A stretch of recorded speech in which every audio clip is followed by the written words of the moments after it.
Jesus. That was a strange taste. Can you shave your beard? I'm not sure about it. I done it in the past and I look like a teenager. Hello everyone and welcome to the Wolfside channel. Today with a very special topic, the Siege Ballista stream summary. So first we will look at what Henrik showed us in the stream and then we will go through the random questions and answers list. Hey, hello.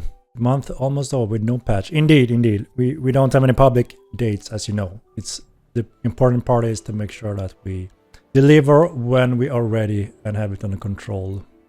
We actually have our 1 year anniversary, which is quite insane. I can't even, grasp how 1 year have passed since the Steam release, Madness, Chaos, Mayhem.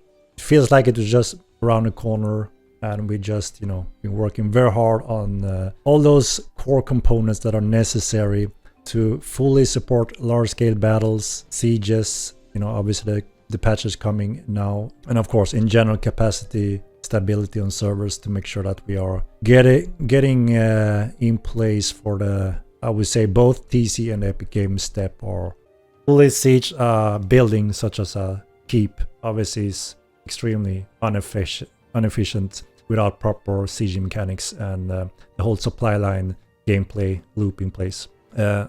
So you can damage anything today, but at a very restricted rate, which is not practical. And also, as we mentioned many times before, we fully understand the sensitivity and value behind allowing people to rely on their houses, their small bases, as long as they, are not obviously in a heavy conflict. You should be quite safe in terms of no ninja sieges should happen on a daily basis for our, random house owner, because it won't make sense and the reward for it will not be beneficial at all. So there will be real reasons to siege someone and try to claim things or destroy things. We do want to add that quality of life function to kill. Yes, the option to name bags a while back, and obviously we agree that would be an awesome quality of life update. So we will see in upcoming sprints how we can plan some of the quality of life suggestion you have brought up over the months. So this is a clip of the Scorpion Ballista mechanics, how you can rotate, and look at the freaking mechanics. The mechanics behind it. It's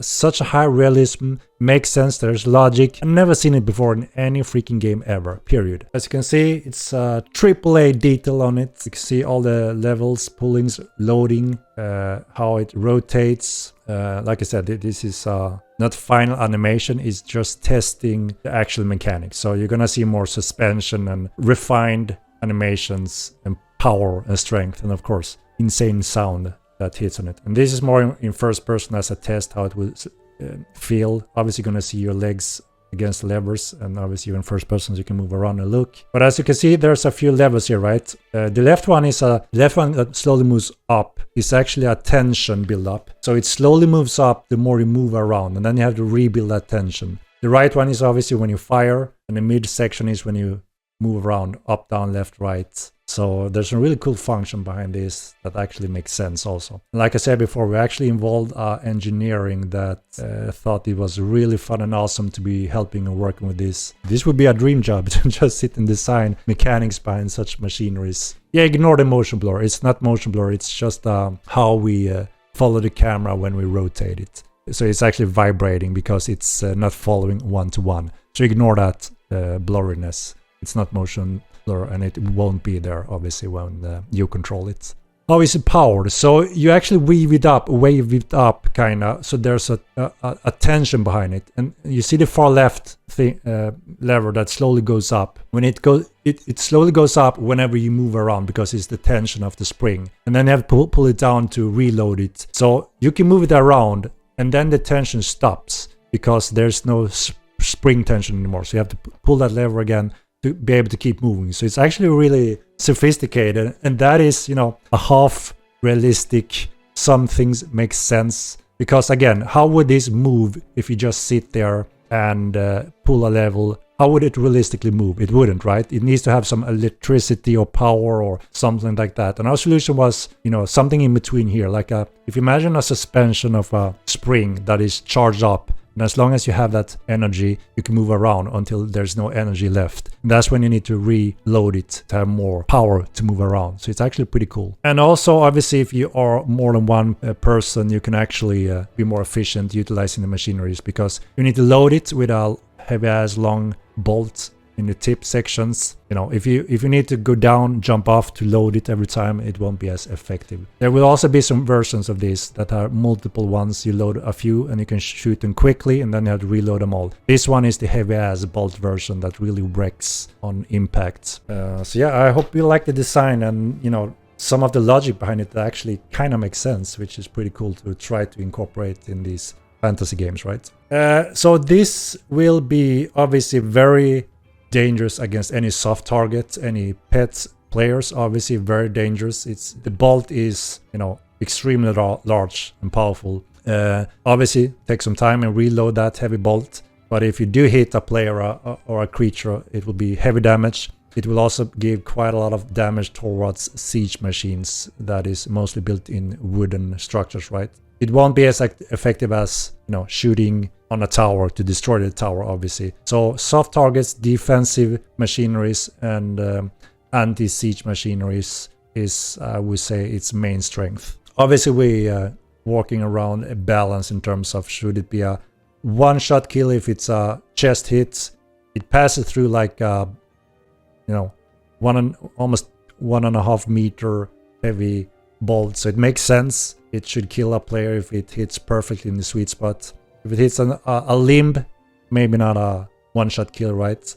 Obviously very deadly against big animals and creatures, and against other machineries. So if you see this one aiming for you, you're in a dangerous situation. Okay, now let's go through the list. More combat style options will come for mages. Melee combat will be improved with special effects and also with special moves. The parry breaker option will come to the game, where, for example, with a big weapon, you can hit more or less through a parry if you are parrying that with a dagger, for example. In the second territory control patch, there will be the additional stuff, for example, farms and more siege engines and stuff like that. For the basics, there will be catapults and there will be fire arrows. Also a kind of oil defense. Starvolt won't say any dates for releasing content. It's ready when it's ready and when they are tested that and when it's good. Some weapon types will be tweaked in the future, will also get some balancing, but they are currently busy with some bigger stuff. Hairstyles and tattoos are limited in the character creation because there will be our own profession, just for example a tattoo artist or a barbier, to get more hairstyles and more tattoos. There will also be a what weapon is equipped indicator in the future,